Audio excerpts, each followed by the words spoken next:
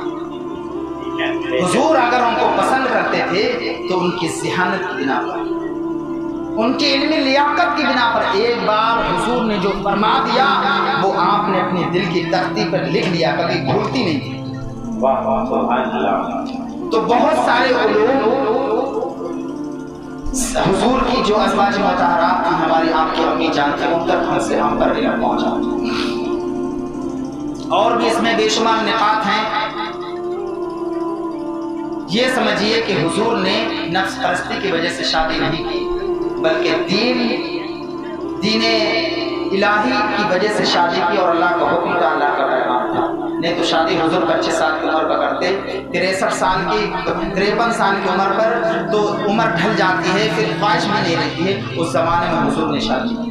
اس سے آپ اندازہ لگائیے کہ حضور صلی اللہ تعالی وسلم، اس لیے تو قرآن کہتا ہے انک لعلی خلق عظیم، اے حبیب تیرے اخلاق اتنے پیارے ہیں کہ تیرا اخلاق تمام اخلاقوں میں سب سے بہترین، سب سے عمدہ۔ تو میں یہ عرض کر رہا تھا کہ نبی کو اختیار ہے کہ نہیں، یہی بات تھی نا، نبی کو اختیار ہے کہ نہیں۔ ایک اور حدیث پاک آپ کو سناتا چلوں، ایک شخص کے جب نامہ اعمال تولے گئے، اللہ اکبر، جب اس کے گناہوں کو دیکھا گیا تو گناہ زیادہ تھے، نیکیاں دیکھی گئیں تو نیکیاں کم تھی۔ اب جب دونوں کو میں ترازو کیا گیا، دونوں کا ہم پلے رکھا گیا تو اس کے گناہ زیادہ ہو گئے، نیکیاں کم ہو گئیں۔ ہونے کے بعد جب اسے جہنم کی وادیوں میں پھینکنے کا نمبر آیا تو جس طرح سے مرے ہوئے کتے کو کھچیڑ کے لے جاتے ہیں، اس شخص کو اسی طرح سے کھچیڑ کے لے جانے لگے۔ فرشتے اس شخص نے عرض کیا، یا اے فرشتو ذرا تم مجھے تھوڑی مہلت دو تاکہ میں اپنے خاندان والوں سے، اپنے ماں باپ سے ایک نیکی لے کر کے آئیں۔ اب وہ شخص جو ہے نیکی لینے کے لیے جاتا ہے، حضرات محترم، نیکی لینے کے لیے جاتا ہے۔ اب وہ جانے کے بعد جو ہے سب سے پہلے اپنی ماں کے پاس جاتا ہے، جانے کے بعد کہتا ہے اے میری امی جان، آپ مجھے ایک نیکی دیں گی؟ میں آج نفسی کے عالم ہوں، جو گناہوں کی وجہ سے جہنم کا پروانہ مل چکا ہے۔ وہ ماں بولتی ہے بیٹا وہ دنیا کا معاملہ تھا، دنیا کے اندر میں تیری خدمت کرتی تھی، لیکن یہ آخرت کا معاملہ ہے، میں تیری یہاں کوئی مدد نہیں کر سکتی۔ اللہ اکبر، وہ شخص باپ کے پاس جاتا ہے، باپ بھی اسی طرح سے جواب دیتا ہے، حتیٰ کہ وہ ہر ایک شخص کے پاس جاتا ہے، کبھی بیوی کے پاس جاتا ہے۔ بیوی دنیا کے اندر کتنی قدردان مہربان ہوتی ہے، لیکن کل قیامت کے دن وہ بیوی بھی منع کر دے گی۔ اور دوست جس دوست کے لیے اپنے ماں باپ کو چھوڑ دیتا ہے، اپنے پڑوسی کو چھوڑ دیتا ہے، اپنے بھائی کو چھوڑ دیتا ہے، وہ دوست بھی کل قیامت کے دن انکار کر دے گا۔ وہ معاملہ دنیا کا تھا، میں تیرے کام آتا تھا، تو میرے کام آتا تھا، یہ آخرت کا معاملہ ہے،